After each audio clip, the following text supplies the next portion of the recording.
ওপার বাংলার জনপ্রিয় একটি বিখ্যাত রান্না চুনো মরুলা মাছের বাটি চচ্চড়ি। আজ সেই রেসিপিটাই দেখাবো কলিনের রান্নাঘরে। মাছগুলো ভালো করে বেছে নেব। যেহেতু এগুলো পুকুরের মাছ, তাই অনেক সময় অনেক রকম ময়লা থাকতে পারে।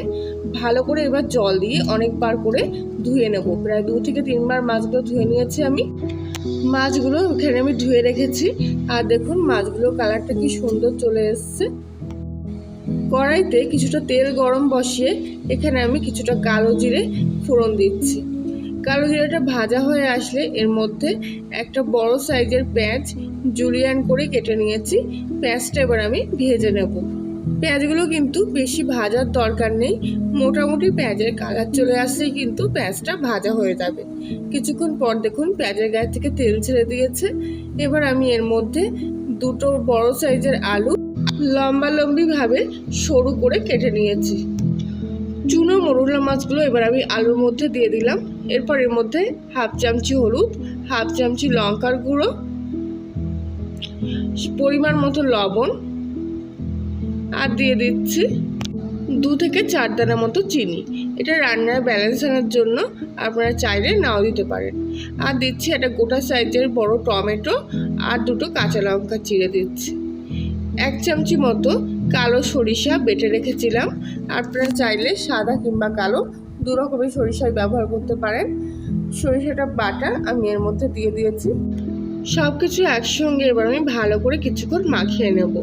আমি কিন্তু এতে করে আলাদা করে তেল দিলাম না, যেহেতু পেঁয়াজ ভাজার সময় একটু বেশি পরিমাণ তেল দিয়েছিলাম।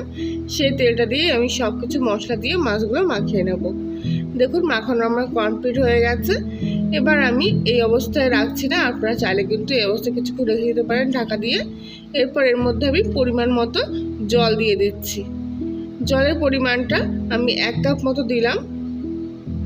ভালো করে আবারও জলের সঙ্গে মাছগুলো আলুগুলো একটু মাখিয়ে নেব।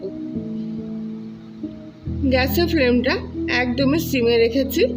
আর মাছগুলো এবার আমি ঢাকা দিয়ে দেবো।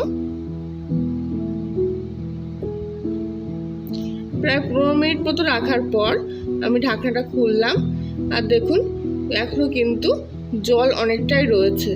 জলটা শুকিয়ে বেশ শুকনো মতো হয়ে যাবে, তখনই কিন্তু রান্নাটা হয়ে যাবে। কিছুক্ষণ একটু নাড়াচাড়া করে নেব। খুবই হালকা হাতে করতে হবে যাতে মাছগুলো ভেঙে না যায়। আলুগুলো কিন্তু আমার দেখুন সেদ্ধ হয়ে গেছে, কিন্তু জলটা এখনো রয়েছে। তাই জন্য গ্যাসের সিমটা একদমই কমে দিয়ে, মানে যেরকমই ছিল সেই অবস্থায় আমি এটাকে রেখে দেবো। আর এখন আর ঢাকা দিচ্ছি না, যেহেতু জলটা আমাকে কমাতে হবে, তাই এরকমভাবেই আমি রেখে দিচ্ছি। কিছুক্ষণ পর দেখুন জলটা কিন্তু অনেকটা কমে এসছে। আর এটুকু ঝোল আমি রেখেই দেবো, কেননা ঠান্ডা হওয়ার পর কিছুক্ষণ রেস্টে দিলে আলুতে কিন্তু সব জলটা শুষে নেবে। সুতরাং এইটুকু জল কিন্তু রাখা যেতেই পারে। রান্না কিন্তু আমার একেবারে কমপ্লিট হয়ে গেছে। গরম ভাতে এটা সার্ভ করলে কিন্তু ভীষণ সুন্দর লাগবে। যারা খাননি তারা একবার অবশ্যই ট্রাই করে দেখতে পারেন।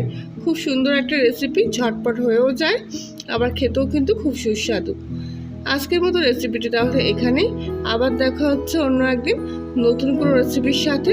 ততক্ষণ সবাই ভালো থাকবেন, সুস্থ থাকবেন, সাবধানে থাকবেন।